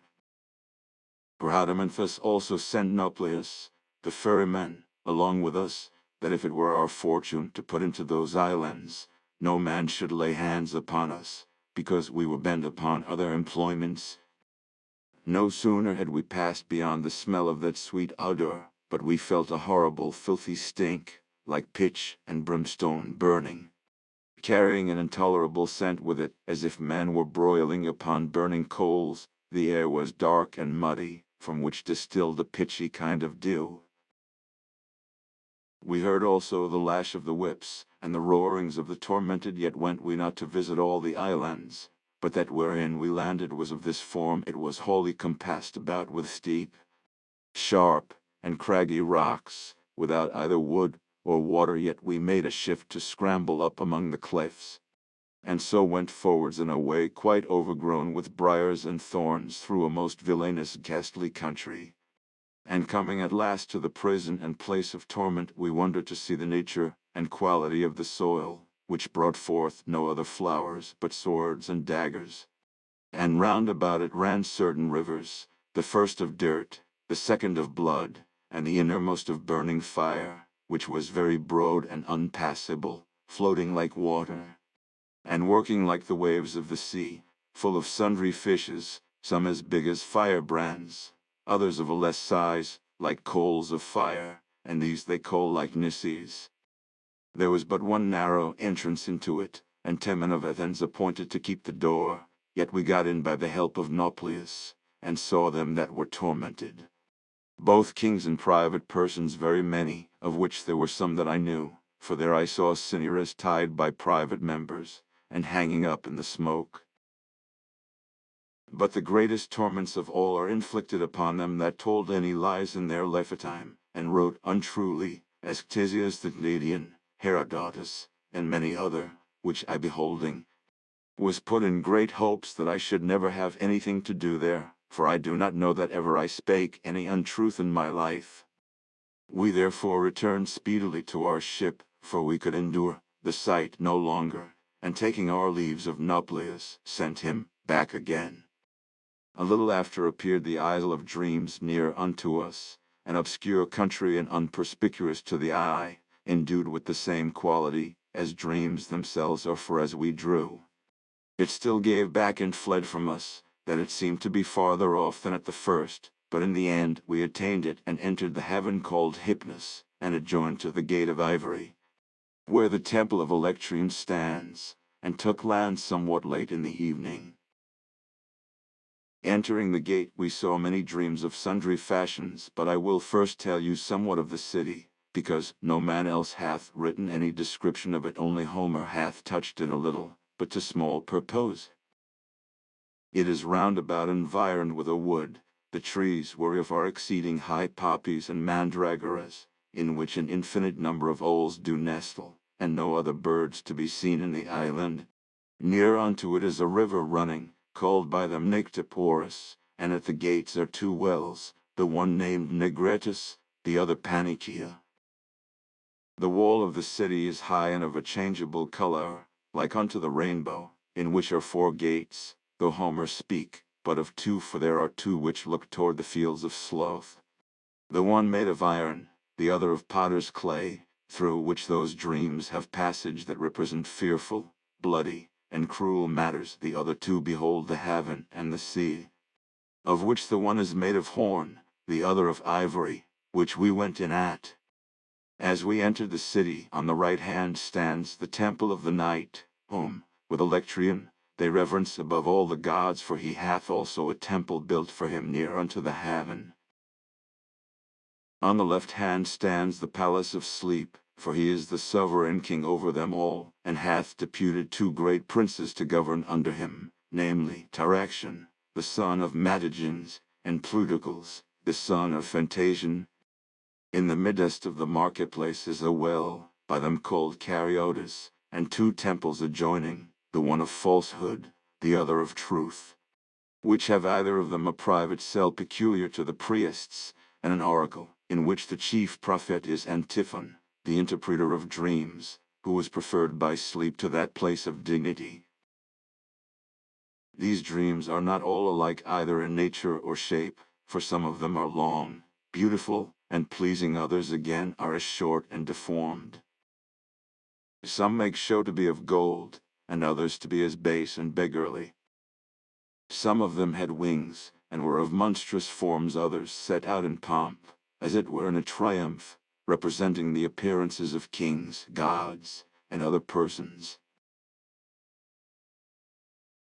Many of them were of our acquaintance, for they had been seen of us before, which came unto us and saluted us, as their old friends, and took us and lulled us asleep, and feasted us nobly and courteously, promising beside all other entertainment, which was sumptuous and costly, to make us kings and princes.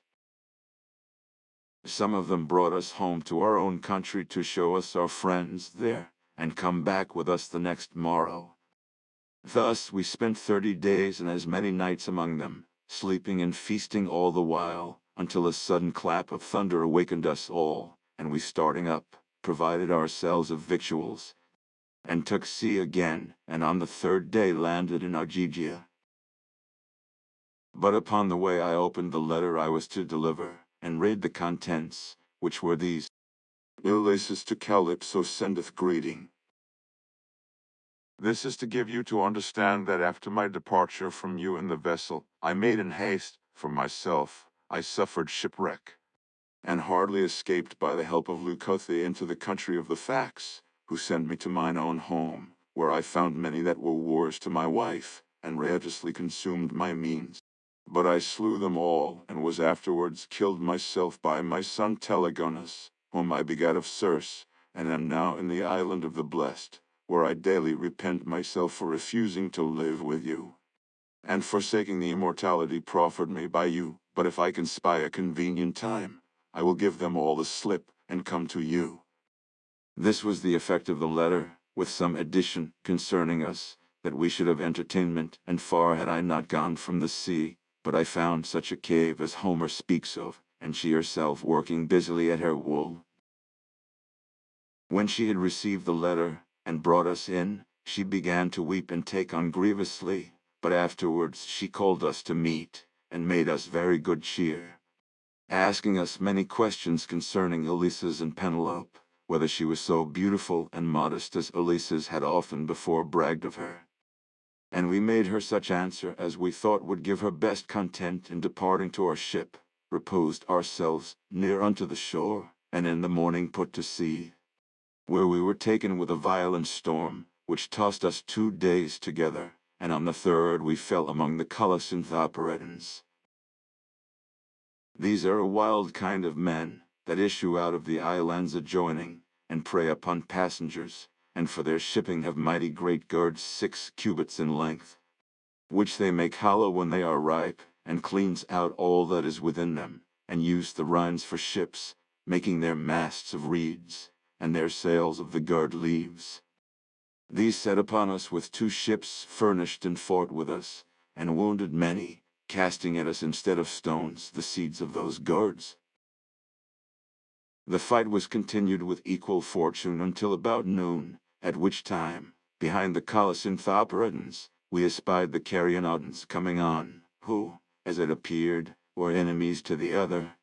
For when they saw them approach, they forsook us and turned about to fight with them, and in the mean space we hoist sail and away, leaving them together by the ears. And no doubt, but the Carionodans had the better of the day, for they exceeded in number, having 5 ships well furnished, and their vessels of greater strength. For they are made of nutshells cloven in the midst and cleansed, of which every half is 15 fathom in length. When we were got out of sight we were careful for the curing of our hurt men, and from that time forwards went no more unarmed, fearing continually to be assaulted on the sudden, and good cause we had. For before sunsetting some 20 men or thereabouts, which also were pirates, made towards us, riding upon monstrous great dolphins, which carried them surely, and when their riders gat upon their backs, would neigh like horses. When they were come near us, they divided themselves, some on the one side, and some on the other, and flung at us with dried cuttlefishes and the eyes of sea crabs. But when we shot at them again and hurt them, they would not abide it, but fled to the island, the most of them wounded. About midnight, the sea being calm, we fell before we were aware upon a mighty great halcyon's nest, encompassed no less than 60 furlongs, in which the halcyon herself sailed. As she was hatching her eggs, in quantity almost equaling the nest, for when she took her wings, the blast of her feathers had like to have overturned our ship, making a lamentable noise as she flew along. As soon as it was day, we got upon it, and found it to be a nest fashioned like a great lighter, with trees plaited and wound one within another, in which were 500 eggs, every one bigger than a ton of chia's measure, and so near their time of hatching that the young chickens might be seen and began to cry. Then with an axe we hewed one of the eggs in pieces, and cut out a young one that had no feathers, which yet was bigger than 20 of our vultures. When we had gone some 200 furlongs from this nest, fearful prodigies and strange tokens appeared unto us, for the carved goose, that stood for an ornament on the stern of our ship, suddenly flushed out with feathers, and began to cry. Cyntharus, our pilot, that was a bold man, in an instant was covered with hair, and which was more strange than all the rest. The mast of our ship began to bud out with branches and to bear fruit at the top, both of figs and great clusters of grapes, but not yet ripe.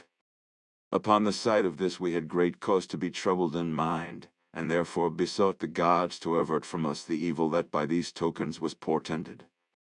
And we had not passed full out 500 furlongs, but we came in view of a mighty wood of pine trees and cypress, which made us think it had been land, when it was indeed a sea of infinite depth, planted with trees that had no roots, but floated firm and upright, standing upon the water. When we came to it, and found how the case stood with us, we knew not what to do with ourselves. To go forwards through the trees was altogether impossible, they were so thick and grew so close together, and to turn again with safety was as much unlikely. I therefore got me up to the top of the highest tree to discover, if I could, what was beyond, and I found the breadth of the wood to be 50 furlongs or thereabout, and then appeared another ocean to receive us. Wherefore we thought it best to essay to lift up our ship upon the leaves of the trees, which were thick grown, and by that means pass over, if it were possible, to the other ocean, and so we did.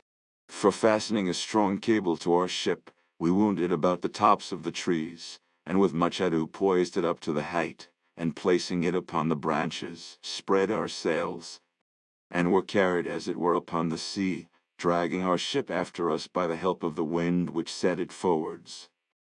At which time a verse of the poet Antimachus came to my remembrance, wherein he speaks of sailing over tops of trees. When we had passed over the wood, and were come to the sea again, we let down our ship in the same manner as we took it up. Then sailed we forwards in a pure and clear stream, until we came to an exceeding great gulf or trench in the sea, made by the division of the waters as many times as upon land, where we see great clefts made in the ground by earthquakes and other means. Whereupon we struck sail, and our ship stayed upon a sudden when it was at the pit's brim ready to tumble in, and we stooping down to look into it, thought it could be no less than 1,000 furlongs deep, most fearful and monstrous to behold, for the water stood as it were divided into two parts, but looking on our right hand afar off, we perceived a bridge of water, which to our seeming did join the two seas together, and crossed over from the one to the other. Wherefore we labored with oars to get unto it, and over it we went, and with much ado got to the further side beyond all our expectation. Then a calm sea received us, and in it we found an island, not very great, but inhabited with unsociable people, for in it were dwelling wild men named Bucephalians, that had horns on their heads like the picture of Minotaurus, where we went ashore to look for fresh water and victuals, for ours was all spent, and there we found water enough. But nothing else appeared, only we heard a great bellowing and roaring a little way off, which we thought to have been some herd of cattle, and going forwards, fell upon those men, who espying us, chased us back again, and took 3 of our company, the rest fled towards the sea. Then we all armed ourselves, not meaning to leave our friends unrevenged, and set upon the Bucephalians as they were dividing the flesh of them that were slain, and put them all to flight, and pursued after them, of whom we killed 50, and 2 we took alive, and so returned with our prisoners, but food we could find none. Then the company were all earnest with me to kill those whom we had taken, but I did not like so well of that, thinking it better to keep them in bonds until ambassadors should come from the Bucephalians to ransom them that were taken, and indeed they did, and I well understood by the nodding of their heads, and their lamentable lowing, like petitioners, what their business was. So we agreed upon a ransom of sundry cheeses and dried fish and onions and 4 deer with 3 legs apiece, 2 behind and 1 before. Upon these conditions we delivered those whom we had taken, and tarrying there but 1 day, departed. Then the fishes began to show themselves in the sea, and the birds flew over our heads, and all other tokens of our approach to land appeared unto us. Within a while after we saw men traveling the seas, and a new-found manner of navigation, themselves supplying the office both for ship and sailor, and I will tell you how. As they lay upon their backs in the water, and their privy members standing upright, which are of a large size and fit for such a purpose, they fastened thereto a sail, and holding their cords in their hands, when the wind hath taken it, are carried up and down as pleased themselves. After these followed others riding upon cork, for they yoke 2 dolphins together, and drive them on, performing themselves the place of a coachman, which draw the cork along after them. These never offered us any violence, nor once shunned our sight, but passed along in our company without fear, in a peaceable manner, wondering at the greatness of our ship, and beholding it on every side. At evening we arrived upon a small island, inhabited, as it seemed, only by women, which could speak the Greek language, for they came unto us, gave us their hands, and saluted us. All attired like wanons, beautiful and young, wearing long mantles down to the foot. The island was called Cabalusa, and the city Hydramardia. So the women received us, and every one of them took aside one of us for herself, and made him her guest. But I, pausing a little upon it, for my heart misgave me, looked narrowly round about, and saw the bones of many men, and the skulls lying together in a corner. Yet I thought not good to make any stir, or to call my company about me, or to put on arms, but taking the mallow into my hand, made my earnest prayers thereto that I might escape out of those present perils. Within a while after, when the strange female came to wait upon me, I perceived she had not the legs of a woman, but the hoofs of an ass. Whereupon I drew my sword, and taking fast hold of her, bound her, and examined her upon the point, and she, though unwillingly, confessed that they were Sioux women, called Unasalines, and they fed upon strangers that traveled that way. For, said she, when we have made them drunk, we go to bed to them, and in their sleep, make a hand of them. I, hearing this, left her bound in the place where she was, and went up to the roof of the house, where I made an outcry, and called my company to me, and when they were come together, acquainted them with all that I had heard, and showed them the bones, and brought them into her that was bound, who suddenly was turned into water, and could not be seen. Notwithstanding, I thrust my sword into the water to see what would come of it, and it was changed into blood. Then we made all the haste we could to our ship, and got us away, and as soon as it was clear day, we had sight of the mainland, which we judged to be the country opposite to our continent. Whereupon we worshipped, and made our prayers, and took counsel what was now to be done. Some thought it best only to go aland, and so return back again. Others thought it better to leave our ship there, and march into the midland to try what the inhabitants would do. But whilst we were upon this consultation, a violent storm fell upon us, which drave our ship against the shore, and burst it all in pieces, and with much ado we all swam to land with our arms, every man catching what he could lay hands on. These are all the occurrences I can acquaint you withal, till the time of our landing, both in the sea, and in our course to the islands, and in the air, and after that in the whale. And when we came out again, what beat unto us among the heroes and among the dreams, and lastly among the Bucephalians and the Onosalines.